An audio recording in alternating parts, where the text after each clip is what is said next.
Jelang pemilu, isu pemakzulan presiden justru muncul. Isu bermula saat sekelompok orang menamakan diri petisi 100 mendatangi Menko Polhukam Mahfud MD di awal Desember.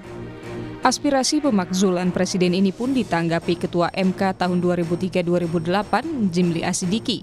Di sosial medianya, Jimli menuliskan, aneh 1 bulan ke pemilu kok ada ide pemakzulan presiden. Ini tidak mungkin, kecuali pengalihan perhatian atau karena pendukung paslon panik dan takut kalah. 1 bulan ini mana mungkin dicapai sikap resmi 2/3 anggota DPR dan dapat dukungan 2/3 anggota MPR setelah dari MK. Mari fokus saja sukseskan pemilu. Pemakzulan bisa diartikan sebagai proses atau cara menurunkan atau memberhentikan seorang pemimpin, bisa raja atau presiden. Menko Polhukam Mahfud MD bilang, pemakzulan bukanlah hal yang mudah untuk dilakukan karena harus diproses di DPR dan MPR. Nah, ini semua tidak mudah karena dia harus disampaikan ke DPR. DPR yang menuduh itu mendakwa, melakukan impeach itu namanya, impeach itu pendakwaan. Itu harus dilakukan oleh minimal 1/3 anggota DPR, dari 575 1/3 berapa? Dari 1/3 ini harus 2/3 hadir dalam sidang. Dari 2/3 yang hadir harus 2/3 setuju untuk pemakzulan. Kalau DPR setuju nanti dikirim ke MK. Apakah putusan DPR ini benar bahwa presiden sudah melanggar? Nanti MK sidang lagi lama. Sementara itu, Ketua DPR Puan Maharani menyebut aspirasi pemakzulan boleh saja disampaikan, namun ada aturannya. Puan juga mengingatkan isu pemakzulan jangan sampai mengganggu proses pemilu yang sedang berlangsung. Jalankan ke konstitusi itu sesuai dengan aturan yang ada. Jadi aspirasi silakan saja disampaikan, namun kita tetap menjaga situasi menjelang pemilu ini supaya damai, kemudian terjaganya netralitas semua aparat penegak hukum, juga kita sama-sama menjaga agar pesta demokrasi yang akan datang itu berjalan dengan jujur dan adil. Lalu, bagaimana sebenarnya proses pemakzulan presiden atau wakil presiden? Pemakzulan diatur dalam Pasal 7 Undang-Undang Dasar 1945. Pemakzulan bisa dilakukan oleh MPR atas usul DPR jika presiden atau wakilnya terbukti melakukan pelanggaran hukum. Prosesnya bermula dari DPR mengajukan permohonan ke MK. Setelahnya DPR bisa menggunakan hak angket untuk menyelidiki kebijakan presiden atau wakil presiden. Setelah itu DPR menggunakan hak menyatakan pendapat untuk membawa kasus ke MK. Jika MK memutus adanya pelanggaran, harus ada lagi sidang paripurna MPR. Sidang paripurna MPR harus dihadiri minimal 3/4 total anggota MPR dan disetujui minimal 2/3 jumlah anggota MPR yang hadir. Pemilu akan berlangsung kurang dari sebulan. Sikap apa yang sebaiknya diambil? Saudara, jelang pemilu, isu pemakzulan presiden justru muncul. Isu bermula saat sekelompok orang bernama Petisi 100 mendatangi Menko Polhukam Mahfud MD yang juga saat ini mencalonkan diri sebagai calon wakil presiden sebenarnya di awal Desember kemarin. Nah, ide pemakzulan ini pun ditanggapi sejumlah pihak karena pemakzulan bukanlah hal yang mudah dilakukan. Kita akan bahas pagi hari ini soal isu pemakzulan presiden di tengah keriuhan jelang pemilu bersama sejumlah narasumber. Ada pakar hukum tata negara dari Universitas Gadjah Mada, Zainal Arifin Mokhtar, dan anggota kelompok Petisi 100. Nanti juga akan bergabung Marwan Batubara dan Sekjen Pro Jokowi atau Projo, Handoko. Selamat pagi Bapak-Bapak. Selamat pagi. Selamat pagi. Ya, nanti juga akan bergabung bersama kita ada Ketua Mahkamah Konstitusi periode 2003-2008 Profesor Jimli Asidiki. Tapi saya akan ke dua narasumber saya dulu yang sudah bergabung pagi hari ini. Saya ke Mas Uceng dulu deh. Mas Uceng, isu ini muncul tiba-tiba begitu jelang pemilu. Apa yang Anda lihat dari desakan Petisi 100 ini soal pemakzulan presiden?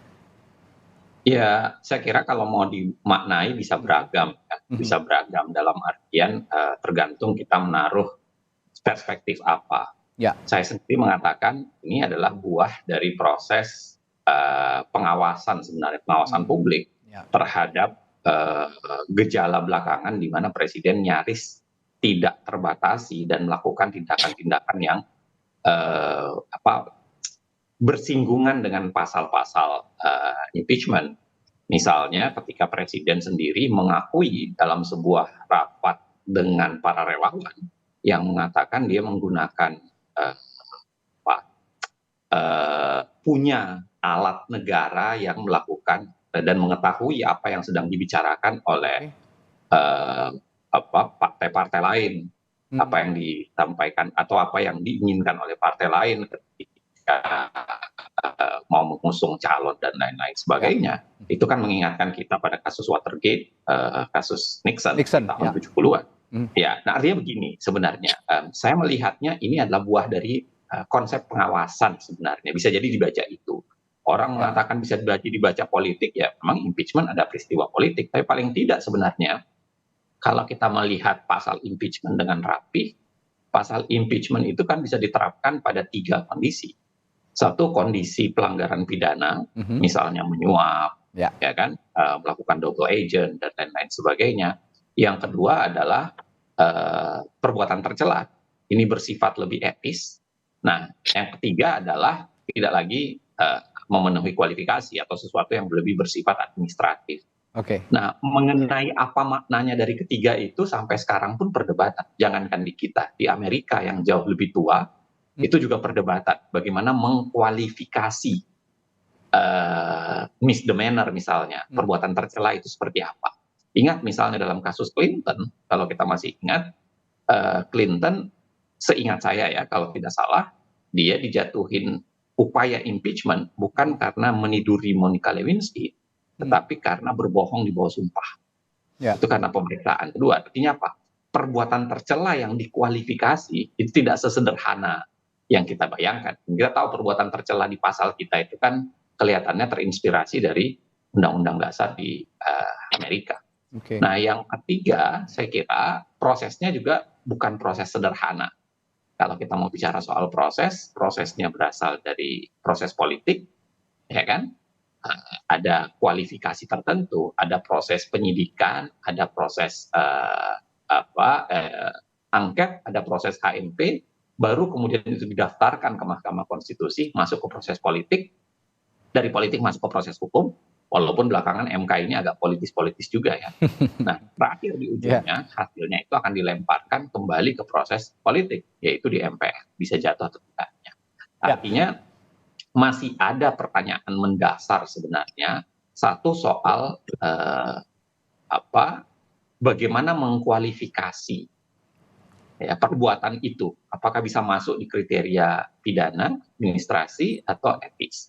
Yang kedua adalah prosesnya. Prosesnya itu yang masih pertanyaan besar, karena diawali proses politik, di tengahnya ada proses hukum, dan yang terakhir proses politik juga. Artinya begini, saya mengatakan isu impeachment bukan hal yang keliru, bukan hal yang salah. Bisa saja dilakukan, kenapa tidak? Karena itu bagian dari mekanisme pengawasan. Bagian dari mekanisme pengawasan. Tentang bagaimana kita mengkualifikasinya, itu pasti ada perdebatan.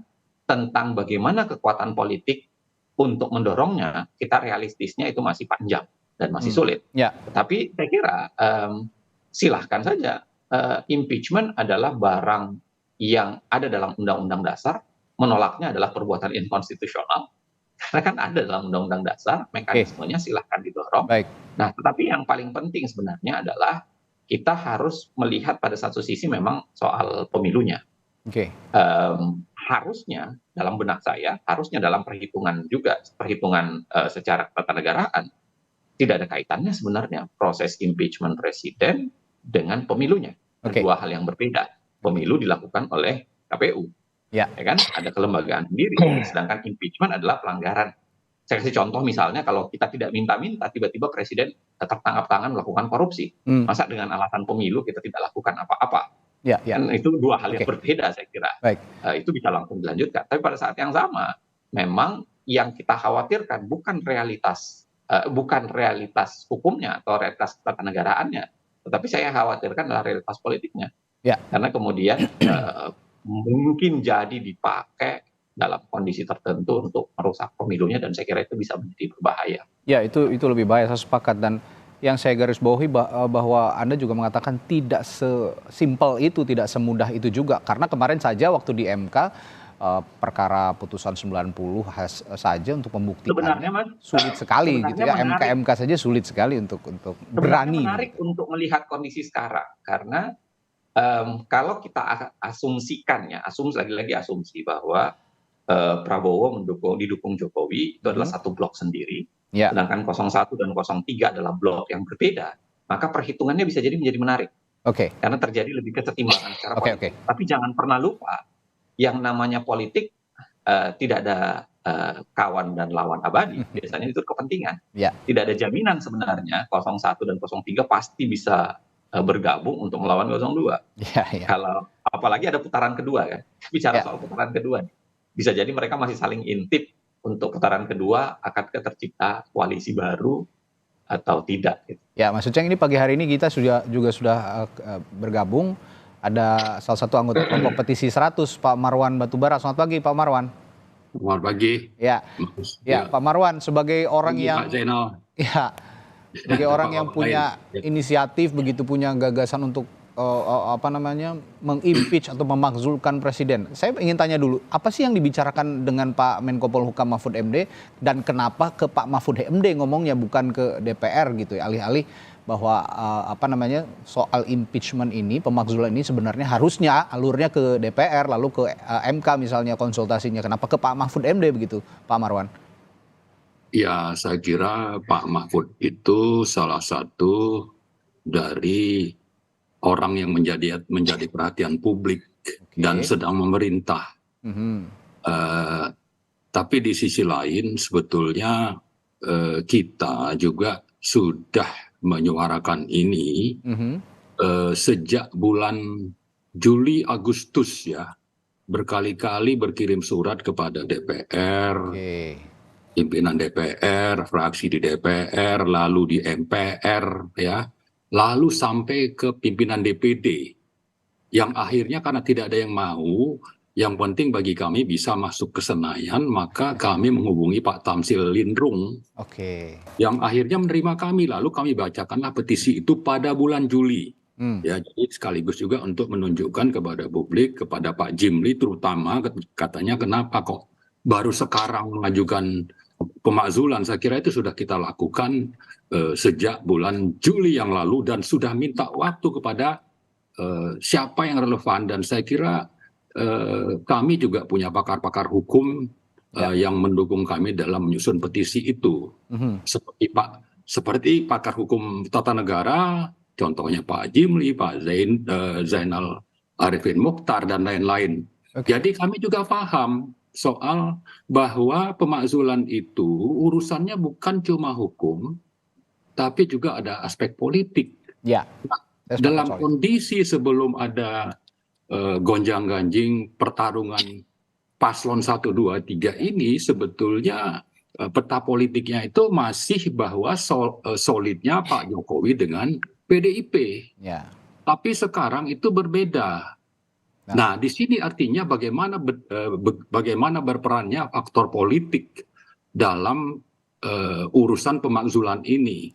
Itu pertanyaan selanjutnya Pak Marwan. Ya, kalau sekarang kan kondisinya udah berbeda dari dulu, kenapa nggak ke DPR sekarang gitu? Ya, kita sudah menyurati juga. Sudah, sekarang juga sudah begitu ya? Sudah, tapi belum ada tanggapan. Yang kami heran itu sebetulnya adalah bahwa partai-partai oposisi itu tidak menyambut baik. Tapi lah, itu tidak terlalu penting bagi kami. Yang penting sekarang bahwa isunya sudah dipahami publik, dan bahwa apalagi ini kita berharap nanti juga bisa diperhatikan para paslon. Tapi yang sangat-sangat penting adalah bahwa urusan pemakzulan ini bukan urusan waktu dan berkaitan dengan pencapresan, tapi berurusan terutama dengan faktor aspek hukum. Ya, kita melakukan pemakzulan itu juga karena kita sangat mengakui negara ini negara hukum sesuai dengan pasal 1 Undang-Undang Dasar. Lalu alasan pemakzulan atau delik pemakzulan itu sendiri kami juga baca itu ada di pasal 7A. Ada 6 aspek dan itu banyak sekali apa namanya, kalau kita bicara delik ya, deliknya itu kan dikategorikan kepada 6 aspek, yaitu pengkhianatan Terhadap negara. lalu Korupsi. suap, korupsi, Ya.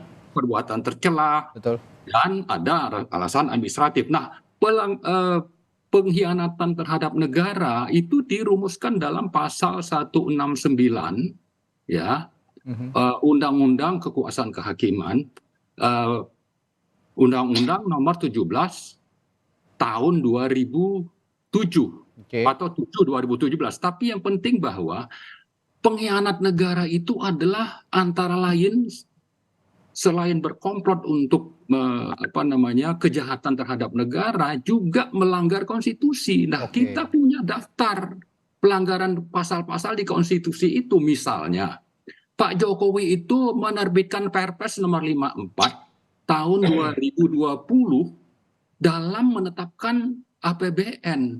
Padahal APBN itu harus dibahas dengan DPR sesuai dengan pasal 23 Undang-Undang Dasar. Kemudian Pak Jokowi menguasai yang namanya KPK. Ini melanggar pasal 24. Bagaimana menguasainya? Lewat Dewas. Bagaimana itu terjadi? Lewat adanya perubahan peraturan yang dilakukan oleh Pak Jokowi. Kemudian Pak Jokowi dalam Undang-Undang Ciptaker menerbitkan Perpu tanpa peduli dengan putusan MK bahwa ini harus diselesaikan dalam 2 tahun. Kenapa bisa begitu? Alasannya itu adalah karena kondisi memaksa yang tidak relevan, yang dibuat-buat. Saya kira kalau bicara daftar, saya tuntaskan sedikit lagi. Kita punya ada sekitar 7-10 pelanggaran terhadap konstitusi. Jadi yang kami lakukan itu sebetulnya adalah kita bicara hukum, saluran yang harus kita ikuti itu sudah kita lakukan, lalu itu tidak diperhatikan. Ada kesempatan dengan Pak Mahfud supaya publik paham. Dan harapannya ini politiknya ini juga bisa mendukung terlaksananya proses hukum. Kami paham bahwa dari DPR nanti ada ke MK, dari MK kembali ke DPR, lalu ke MPR untuk adanya sidang-sidang yang memang harus mengikuti persyaratan jumlah kehadiran anggota. Kita paham itu. Tapi sekarang kalau semua itu sudah tersumbat, ya, apa yang harus dilakukan rakyat? Rakyat juga bisa menyuarakannya itu langsung kepada siapa? Kepada rakyat yang lain. Untuk apa? Untuk sama-sama melawan rezim tirani ini yang dipimpin oleh Joko Widodo, karena beliau ini sudah berdiri di atas 3 cabang kekuasaan, 3 trias politika, berada di atas kekuasaan kehakiman, berada di atas kekuasaan legislatif karena banyak pimpinannya yang tersandra kasus korupsi. Itulah yang menjadi alasan mengapa kami mengundang rakyat untuk melawan tirani yang dilakukan oleh Presiden Joko Widodo. Kalau saya baca juga dari teman-teman kelompok petisi 100 ini, tadi Anda mengatakan ada 7-10 dugaan pelanggaran konstitusi begitu ya. Jadi semata-mata bukan kayak yang kemarin putusan 90 soal pencalonan capres dan calon wakil presiden begitu ya, tapi ini sudah jauh ke belakang, banyak dugaan-dugaan pelanggaran konstitusi yang diduga dilanggar oleh Presiden Jokowi. Itu salah satu saya kira. Itu juga salah satunya masuk ya. Putusan 90 MK itu salah satu dari delik pengkhianatan terhadap negara atau pengkhianatan terhadap reformasi yang dilakukan oleh Presiden Joko Widodo. Dan proses demokrasi. Baik, saya akan ke Projo dulu nih, Pak. Dari Projo sendiri melihat ada usulan atau ide bahwa ada pemakzulan terhadap presiden. Selama ini kan mengawal juga kiprah Presiden Joko Widodo di pemerintahan, baik dari sebelum beliau memerintah ya, jadi calon presiden sampai sekarang beliau sudah memerintah sebagai presiden. Respons Anda soal ini bagaimana, Pak? Ya, kalau dari sisi kami tentu yang pertama bahwa kita semua paham situasi hari ini. Situasi hari ini adalah 1 bulan menjelang pemilu. Terus kemudian juga ada situasi di lapangan bahwa peluang pasangan yang didukung oleh kami, termasuk kemudian ada Pak Jokowi di situ, yaitu pasangan Prabowo Gibran, itu sangat potensial untuk menang sekali putaran. Dalam itu realitas hari ini dari berbagai lembaga survei, dari semua situasi di lapangan dengan tegas mengarah ke situ. Kemudian tentu orang juga paham bahwa kemudian Pak Marwan dan kawan-kawan beraudiensi dengan Menko Polhukam yang notabene adalah cawapres dari paslon 03, tentu ini juga punya tendensi politik, sehingga dari kami tentu pandangan kami hanya melihat ini adalah sebuah upaya politik menuju Pilpres 2024 yang tinggal sebulan lagi. Dalam situasi seperti itu tentu sangat bisa dipahami bahwa berbagai langkah akan dilakukan karena waktu yang tinggal sedikit, ketertinggalan elektabilitas yang begitu besar gapnya, seperti misalnya kemudian kemarin sudah mulai ada langkah-langkah tawaran untuk 03 mengajak 01 bergabung segala macam itu. Jadi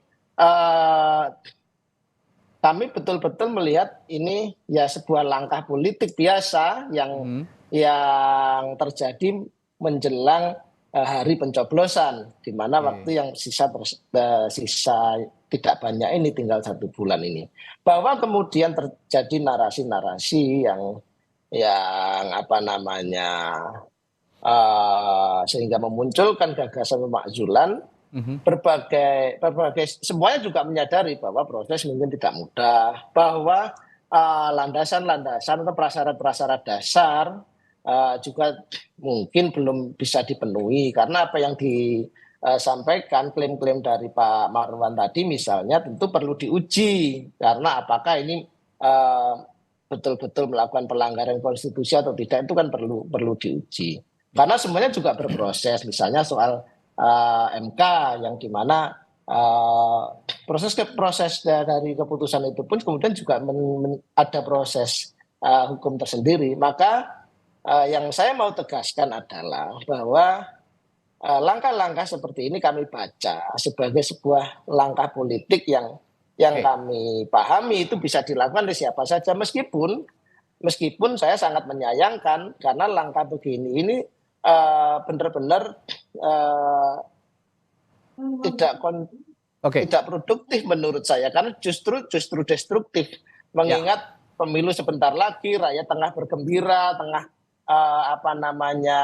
sedang asik-asiknya melakukan kampanye, kemudian juga Pak Jokowi ini presiden yang sangat dicintai oleh rakyat, approval ratingnya sangat tinggi. Tentu saya pikir ini langkah-langkah yang justru destruktif menurut saya. Pak Handoko, saya berbicara dengan Anda ini proksinya proksi politik. Kalau tadi saya bicara sama Mas Uceng dengan Pak Marwan, ini proksinya proksi hukum begitu. Tapi saya ingin menanyakan kepada Anda, apakah Anda melihat ini ada pesanan dari pihak tertentu begitu?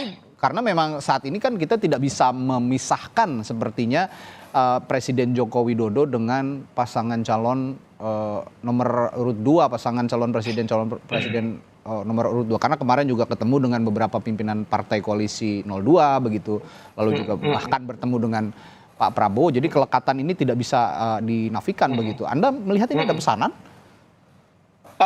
Saya tidak mengatakan pesanan atau bukan, yang jelas dengan magnitude atau amplitudo politik dari Pilpres yang begitu besar, yang dengan intensitas sekarang ini situasi seperti yang saya paparkan tadi, maka kita akan dengan mudah memahami siapapun akan melakukan langkah-langkah yang bisa diambil di rentang waktu yang tidak banyak, dan kemudian di tengah gap yang sangat tinggi. Karena sekarang misalnya kan kita melihat ini di luar pasangan 02, di 01 dan 03 bicaranya soal bagaimana ini terjadi 2 putaran, tidak hanya sekali putaran. Maka maksud saya begini, langkah-langkah seperti ini itu dimaksudkan target politiknya pasti meredusir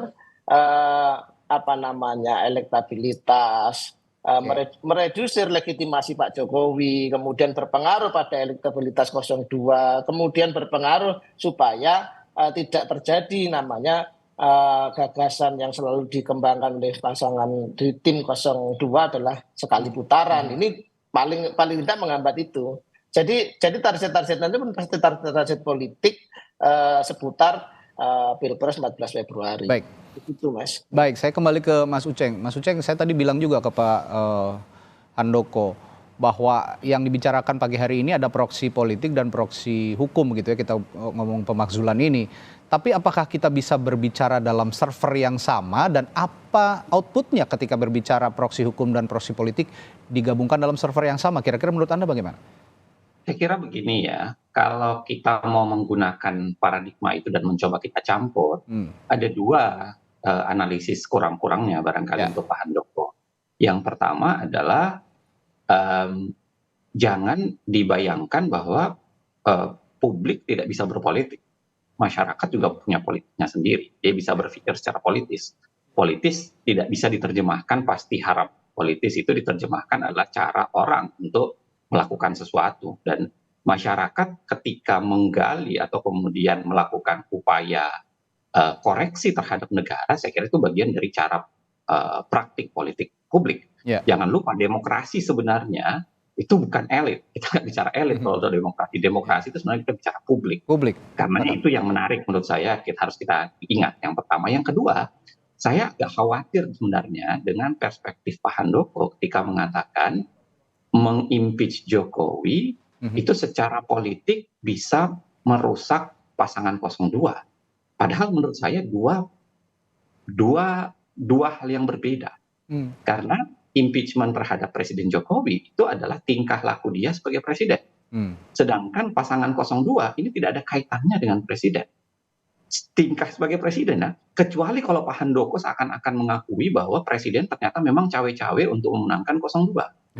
Kan logikanya begitu tuh. Jadi seakan-akan kalau faktor Pak Jokowinya dihilangkan dari pasangan 02, ini pasti mengganggu elektabilitas 02. Artinya, padahal sebenarnya harusnya kan seorang presiden itu lebih netral. Nggak mungkin harus cawe-cawe, nggak mungkin bisa dikaitkan sebenarnya. Nah, saya sebenarnya khawatir dengan analisis Pak Handoko itu, karena nanti bisa disimpulkan berbeda jangan-jangan oleh orang. Dengan mengatakan, oh berarti memang benar, 02 bukan sekedar didukung oleh Pak Jokowi, tapi pada saat yang sama, bukan sekedar mengirimkan anaknya untuk membantu 02, tapi juga mau cawe-cawe di 02, sehingga kalau faktor Presiden Jokowi dihilangkan, tiba-tiba 02 kehilangan elektabilitas. Padahal saya kira dua hal yang berbeda. Ya 02 adalah gabungan antara elektabilitas seorang Prabowo dan Gibran. Bahwa Gibran anaknya presiden kan itu satu hal yang diakui oleh 02 adalah faktor kebetulan saja, bukan kaitannya. Dan apapun yang dilakukan Gibran kan harusnya dipisahkan dengan apa yang dilakukan oleh Pak Jokowi. Itu sebabnya Pak Jokowi sendiri menyampaikan itu kan. Nah, sudah dewasa kok. Itu tindakan dia mau jadi cawapres, kita orang tuanya mendorong. Saya ingat betul pernyataan itu dalam konstruksi itu.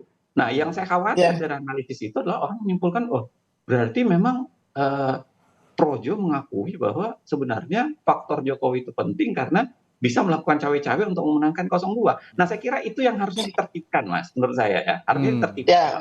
Jangan sampai menghakimi Presiden Jokowi yang melakukan perbuatan melanggar dalam konstruksi ketatanegaraan dia sebagai presiden. Kalau misalnya dia melakukan pelanggaran di luar sebagai presiden, nah itu barangkali tidak konstitusional untuk kita masukkan. Kita melakukan ini adalah bagian dia sebagai seorang presiden. Jangan sampai nanti server politik dan server hukum ini proksi politik dan proksi hukum ini nanti crash gitu servernya. Nah, saya akan minta pendapat juga dari Pak Handoko, tapi kita jeda dulu ya Pak. Saya juga tahu Anda udah nggak tahan nih pengen komentar soal pernyataannya Mas Uceng. Tapi kita jeda dulu sebentar. Kita akan kembali sesaat lagi dalam bahasan isu pemakzulan presiden sesaat lagi di Sapa Indonesia Pagi. Tetaplah bersama kami.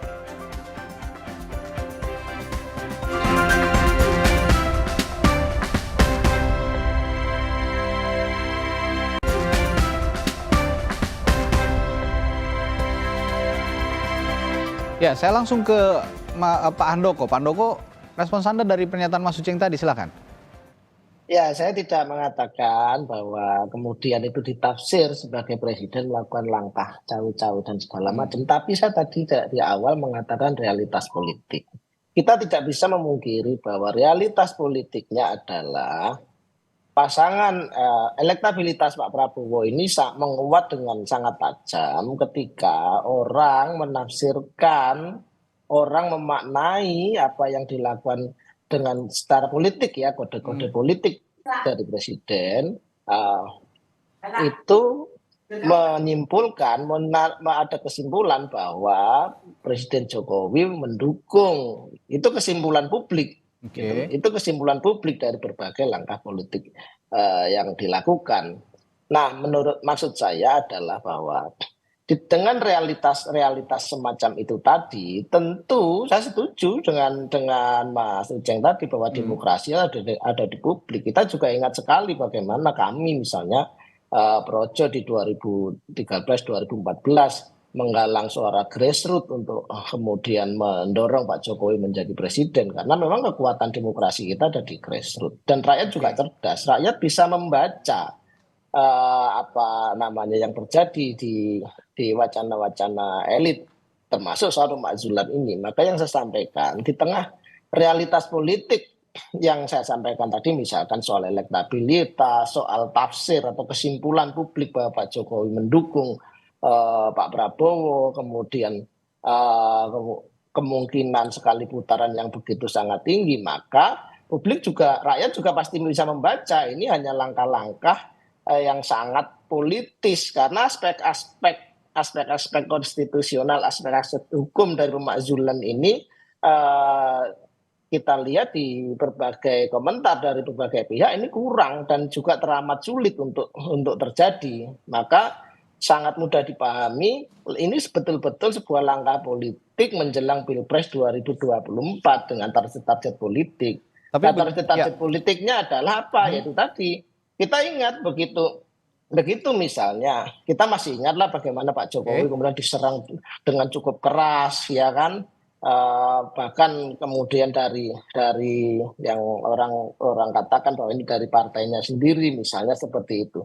Langkah-langkahnya semuanya langkah-langkah politik dengan target-target politik semua ke arah Pilpres 2024. Ya, Pak Handoko, gitu tapi begini loh, kalau ada langkah-langkah publik seperti itu begitu ya, menduga-duga presiden tidak netral dan segala macam, ini karena memang sepertinya presiden way too obvious untuk mendukung salah satu pasangan calon, dan sepertinya kalau kata orang Indonesia sih sepertinya sudah terlalu nekat begitu presiden ini, karena presiden kan harusnya bisa menempatkan diri sebagai kepala negara dan tapi apakah itu kemudian bisa disimpulkan bahwa presiden melanggar?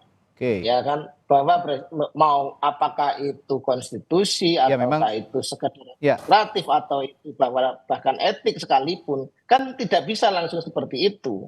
Ya kan, karena tidak kami sangat meyakini bahwa tidak ada satupun yang dilanggar oleh presiden dalam hal ini, gitu loh. Jadi kan ini juga nggak bisa semata-mata kemudian, kalau makanya itu perlu diuji. Misalnya tadi itu pernyataan bahwa ini rezim yang begini segala macam, tapi ketika arahnya adalah ke pemakzulan, itu kan perlu diuji apakah benar seperti itu, gitu loh.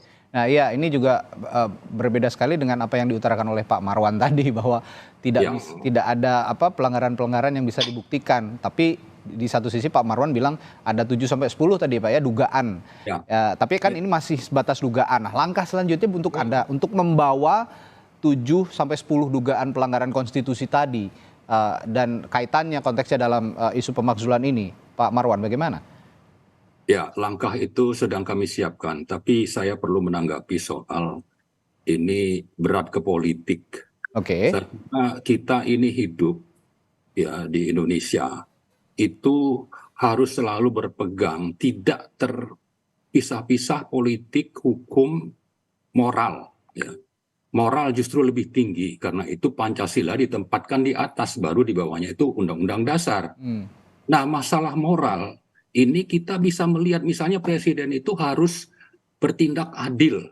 Begitu memihak, ini sudah melanggar konstitusi. Pasal berapa? Pasal 9, melanggar sumpah karena berpihak. Nah, jadi kembali lagi kami menyatakan, oke, kita paham masalah proses politik. Perlu dibuktikan. tapi rakyat awam juga bisa menilai. Tanpa Anda di DPR yang berat ke politik itu, pelanggaran hukumnya ya yang dilakukan oleh Presiden Joko Widodo itu sudah bisa dianalisis dan diyakini oleh publik itu benar-benar melanggar. Misalnya tentang pembentukan undang-undang IKN. Salah partisipasi publiknya itu jauh lebih rendah dibanding waktu penetapan atau pembentukan undang-undang Ciptaker. Rakyat tidak punya kesempatan, tapi rezim ini punya kesempatan untuk menerima Sinarmas yang akhirnya menjadi pimpinannya itu jadi duta besar di Korea Selatan. Belakangan wakilnya itu ada yang menjadi wakil otorita di IKN. Nah, ini kan sudah menunjukkan bagaimana kalau bicara hukum, kita bisa datang dengan sekian banyak delik atau alat bukti yang menunjukkan bahwa presiden ini sudah pantas untuk dipecat. Bahasa kasarnya itu pemakzulan itu dipecat dari jabatan presiden. Nah, lalu sebetulnya kami juga ingin mengungkap fakta dari kebijakan yang pro oligarki melalui misalnya undang-undang Minerba, kebijakan hilirisasi yang semuanya itu melanggar pasal 33. Jadi kalau kita mau urut, ada pelanggaran pasal 33, ada pelanggaran pasal 18 tentang IKN, ada pelanggaran tentang masalah hukum itu terkait KPK itu pasal 24, pembentukan APBN itu pasal 23 dan sebagainya. Nah, Pak Handoko silakan baca. Tanpa menunggu di DPR yang syarat kepentingan politik, itu bisa diyakini publik pelanggaran itu sudah terjadi. Jadi jangan omong kosong, buktikan dulu. Rakyat juga bisa, karena politiknya itu politik kotor ya. Apalagi sejumlah pimpinan partai itu tersandra kasus politik. Sehingga mengikuti saja seperti bebek yang digiring atau sapi yang ditarik talinya oleh presiden untuk mengikuti keinginan presiden itu. Itu yang terjadi pada misalnya Golkar atau yang namanya PAN. Nah, kalau Anda bilang prosesnya tunggu dulu, mengharap DPR melakukan pemeriksaan terhadap pelanggaran hukum ini, itu tidak akan terjadi. Pernah terjadi, Mas Handoko.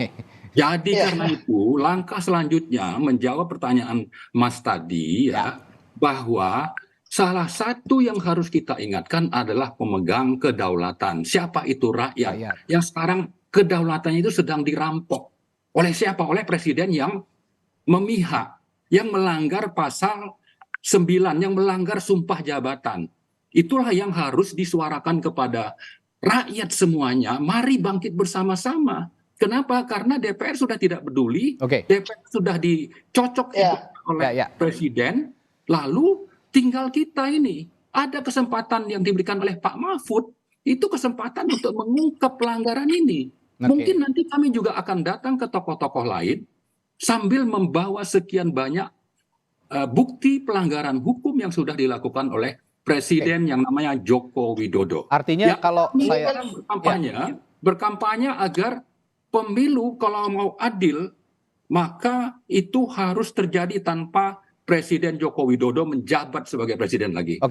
Saya baca dari pernyataan Anda bahwa Pak Marwan ke DPR sudah tidak mungkin begitu, tapi ini akan terus didorong isu pemakzulan ini. Artinya Pak Marwan tidak melihat semata-mata ini hanya untuk pemilu, tapi setelah pemilu juga ini akan terus bergulir, akan terus bergaung begitu kira-kira, Pak Marwan. Betul. Jadi kita berharap ini akan terus bergulir karena yang namanya penegakan hukum itu mestinya kan tidak terlalu didominasi oleh kepentingan politik, sehingga tidak bisa segera terlaksana. Kalau kita bicara hukum ada pelanggaran, pencuri tangkap, kalau bisa besok diproses di pengadilan, kan seperti itu. Nah, ini pelanggarannya jauh lebih parah. Saya ingin mengungkap sedikit lagi ya tentang bagaimana di sektor SDA Minerba, penetapan Undang-Undang Minerba nomor 3 2020 itu merampok sumber daya milik rakyat itu nilainya antara 5.000 sampai 12.000 triliun. Oke. Hilirisasi yang diklaim sebagai keberhasilan dibandingkan dengan migas misalnya, negara itu hanya dapat sekitar 20-25% terhadap pendapatan kotor. 20-25%. Sementara di migas itu antara 50-60% dari pendapatan kotor. Kenapa itu bisa terjadi? Karena memang yang terjadi adalah 1/4 hilirisasi, belum tuntas. Siapa yang menikmati hasil hilirisasi? Terutama konglomerat, kemudian ada negara Cina, karena kita mengekspor barang setengah jadi yang dihasilkan oleh hilirisasi itu. Silakan Pak Handoko, kami pernah melamporkan ini ke 3 komisi di DPR. Tahun berapa? Tahun 2020 sampai 2021. Kenapa ini bisa terjadi? Karena dilindungi oleh Presiden dan DPR-nya berkomplot dengan eksekutif. Jadi sangat banyak. Tapi kejahatan konstitusi ini ya bukan cuma urusan politik untuk memenangkan paslon, tapi sudah nyata merugikan negara dan rakyat ribuan triliun. Belum lagi nanti ke depan kerjasama IKN, tempat yang begitu strategis untuk menjadi ibu kota negara dikerjasamakan dan dibiarkan didesain oleh Cina. Ini melanggar kedaulatan negara, melanggar sekian banyak undang-undang dan konstitusi. Nah, itulah faktanya Pak Handoko ya. Jadi kalau Anda bicara diperiksa dulu di DPR ya, DPR yang sudah dilumpuhkan seperti tadi Pak Zainal bilang, itu jangan berharap. Maka mari rakyat pahami situasi, gunakan hak demokrasi Anda ya. Jangan lagi pilih partai atau paslon yang didukung oleh justru begini loh. Ya, silakan Pak Handoko, respons Anda. Ya, justru kan begini, tesis yang disampaikan Bang Marwan tadi bahwa rakyat, kita kan bicara bahwa ada Bang Marwan bicara bahwa satu, rakyat juga mengetahui situasi seperti ini, ya kan? Ternyata realitas politiknya Pak Jokowi ini approval ratingnya 80%. Setiap turun ke rakyat di mana-mana disambut dengan gembira, dengan orang sangat membanggakan Presiden Jokowi. Kemudian Bang Marwan mau bilang presiden seperti ini yang Anda yakin itu tidak direkayasa? Belakangan itu yang nyambut, Mas. Sepi yang nyambut. Saya punya fakta video-videonya itu. Sepi. Sekarang sedang direkayasa oleh lembaga survei untuk satu putaran. Kasih kesempatan. Saya kasih kesempatan dulu Pak Marwan, Pak Handoko untuk merespons. Silakan. Ya, justru itu kan ya. Kemudian tadi juga disampaikan bahwa kemudian Bang Marwan mengatakan bahwa pemilu ini akan bisa jurdil kalau tidak ada Pak Jokowi. Itu kan jelas sekali. Bagaimana kemudian itu membuktikan tesis saya tadi bahwa semua langkah-langkah ini adalah langkah-langkah politik untuk Pilpres 2024. Dan itu juga menguatkan, mungkin menjawab apa yang dipertanyakan Bang Uceng tadi. Memang Pak Jokowi ini mau tidak mau secara realitas politik di lapangan itu sangat berpengaruh terhadap elektabilitas paslon 02, sehingga kemudian menjadi sasaran target, menjadi titik target untuk kemudian didelegitimasi, kemudian sampai itu muncul kalimat pemilu akan bisa jurdil kalau presiden nggak ada, Pak Jokowi nggak ada. Itu maksud saya. Padahal meskipun ada narasi satu putaran juga yang digaungkan ya Pak. Iya. Ya, tapi sebentar, boleh saya salah sedikit? Boleh Mas? Ya, silakan Pak. Ya, Pak Marwan. Saya klarifikasi ya. Bahwa fakta di lapangan menunjukkan ketidakadilan sikap presiden ya. Ini memang politik akhirnya kami sampaikan, tapi sikap politik kami ini didasarkan kepada rujukan hukum. Apa itu? Pasal 9 sumpah jabatan. Presiden itu tidak boleh berpihak. Ya, ada sumpahnya itu melanggar sumpah. Itu melanggar Pancasila yang dia pada tanggal 29 Juli 2017 menyatakan saya Pancasila. Nah, Pancasila itu pertama azas moral. Moral itu harus adil dan diturunkan ke dalam sumpah di pasal 9. Ya. Faktanya dia tidak adil, makanya kami bilang kalau mau bebas dari kezoliman Presiden Joko Widodo, maka dia harus berhenti, mundur atau diberhentikan Oke. oleh Tapi DPR sulit. atau MPR Ya. atau rakyat. Dalam konteks Gitu. pemakzulan ini, Pak Marwan, tadi seperti yang Anda akui juga ada lubang-lubang yang sulit dimasuki gitu, ada celah-celah yang sulit ditembus begitu sepertinya. Nah, tapi akan terus bergulir isu ini dan juga dalam proses demokrasi pemilu 2024 ini sepertinya kita baru bisa mengharapkan kepada kepintaran publik, kepintaran rakyat untuk menilai bagaimana kinerja Presiden Jokowi dan juga bagaimana kaitannya dengan Pilpres dari pasangan 01, 02, dan 03. Siapa yang akan dipilih itu rakyat menentukan. Nah, saya terakhir ke Mas Uceng. Mas Uceng, kalau tadi Pak Marwan mengatakan bahwa ini akan terus bergulir meskipun pemilu juga saat ini sedang bergulir begitu. Setelah pemilu memang Pak Marwan menyadari prosesnya akan panjang dan sebenarnya Pak Jokowi juga masa jabatannya akan segera habis. Tapi pertanyaan saya, apakah nanti jika proses ini terus bergulir, ini tidak akan mengganggu secara ketatanegaraan, tidak akan mengganggu proses pesta demokrasi yang sedang bergulir juga di negeri ini, Mas Uceng? Iya, saya sih tetap pada. Jadi saya mau jelaskan beberapa hal ya. Tolong agak slightly longer gitu. Yang pertama saya kira approval rating itu tidak bisa diterjemahkan hanya sekedar bahwa kecintaan saja. Oke. Approval rating itu biasanya dibahasakan menjadi banyak faktornya. Riset-riset menjelaskan itu, termasuk ketika kebijakan populis diterapkan, itu popularitas itu pasti tinggi, tidak ada yang enggak. SBY juga mengalami itu. Saya kira tidak bisa diterjemahkan bahwa itu adalah kadar kecintaan. Tapi misalnya kebijakan populis, bantuan langsung tunai dan lain itu sangat mendorong atau sangat mendokrak yang namanya approval rating. Yang kedua, saya harus berikan catatan begini. Seorang presiden tidak dijatuhkan karena kebijakan. Ketika membangun IKN, ketika melakukan hilirisasi, presiden tidak dijatuhkan karena kebijakan, tetapi dampak dari kebijakan itu atau kemudian the reason behind kebijakan itu yang berbahaya. Misalnya kalau dia melakukan korupsi di situ, nah itu yang harus dikejar.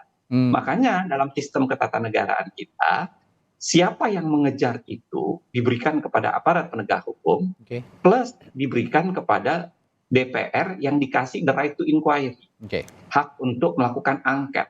Hasil angket itulah yang kemudian akan dia menemukan kesalahan, lalu kemudian membawa ke hak menyatakan pendapat. Maka double itu, bahwa kemudian sekarang penegakan hukumnya dan politisnya bermasalah itu lain hal. Tapi pada saat yang sama, dua inilah lembaga yang secara konstitusional diberikan untuk mengejar yang namanya pelanggaran dari sebuah kebijakan itu. Sedangkan kebijakannya sendiri enggak. Nah yang ketiga, kalau kebijakan itu biasanya dalam sistem parlementer yang bisa dikejar. Yang ketiga begini, kalau kita kemudian mengatakan prosesnya mustahil, saya kira koalisi dan oposisi harus dibaca agak berbeda nih belakangan. Ya, khususnya karena, nah ini yang sekaligus kita gugah sebenarnya, bahwa kekuatan politik yang punya kewenangan untuk melakukan penyidikan, inquiry yang saya sebut tadi, harusnya bergerak dong kalau memang melihat itu sebagai sebuah kesalahan. Kan di situ ada koalisi baru nih, koalisi yang berbeda dari 82% yang dibangun oleh Pak Jokowi sampai menjelang tahun 2023. Nah saya kira yang berbeda inilah yang harus juga kita dorong untuk membangun itu. Jangan kemudian hanya mau menikmati kekuasaannya, tapi kemudian ketika melaksanakan kontrol itu tidak dilakukan. Dan ini yang paling penting menurut saya yang terakhir, Mas. Sebenarnya apapun yang dilakukan ini menurut saya harusnya dibahasakan sebagai bahasa kontrol. Karena seorang presiden yang harus dicegah adalah kemungkinan dia berubah menjadi seorang otoriter. Makanya caranya adalah kontrol yang harus dikuatkan. Dan itulah sebabnya kenapa impeachment jangan dibahasakan politik menurut saya. Ini harus dibahasakan kontrol. Jadi cara untuk pengawasan atau menegur, baik dilakukan oleh publik, baik dilakukan oleh aparat penegak hukum maupun dilakukan oleh kekuatan politik. Kalau kita lihat kekuatan saja boleh Mas, sedikit saja. Waktu kita sudah habis Pak Marwan, tapi singkat saja Pak Marwan ya. Oke. pertama, cawe-cawe itu jangan dianggap ini masalah ringan. Justru bahasanya dipermudah, itu diringankan, padahal ini kejahatan. Kejahatan, pengkhianatan. Nah, yang kedua, perbedaan terjadinya perubahan politik itu karena PDIP lebih mengutamakan masalah hukum dibanding hanya berkuasa atau kekuasaan. Maka berubah sikapnya karena ingin penegakan hukum dan Pancasila itu ditegakkan. Dan ini kita apresiasi. Begitu. Nah, makasih. ada perubahan politik itu, tapi tadi juga yang sempat disinggung oleh Mas Uceng bahwa di parlemen saat ini ada perubahan komposisi politik sepertinya ya. Di konteks Pilpres ini ada PDI Perjuangan yang sudah berbeda pandangan dengan Presiden Jokowi, which is PDI Perjuangan adalah pemenang pemilu 2019, the ruling party yang juga mengusung Presiden Joko Widodo. Nah, apakah nanti ini akan bergulir terus dan bagaimana ini bisa mengganggu atau tidak proses pemilu? Ini sama-sama disikapi, kalau kata Mas Uceng, ini bukan semata-mata untuk menjatuhkan, tapi dalam bentuk pengawasan, dalam bentuk kontrol begitu kepada Presiden dari lembaga legislatif. Baik, terima kasih perspektifnya Bapak-bapak. Pagi hari ini ada pakar hukum Tata Negara Universitas Gadjah Mada Zainal Arifin Mokhtar, lalu juga ada Sekjen Projo Pak Handoko, dan ada perwakilan dari kelompok petisi 100 Marwan Batubara. Terima kasih Bapak-bapak, sehat selalu. Terima kasih. Terima kasih, Bang Maran.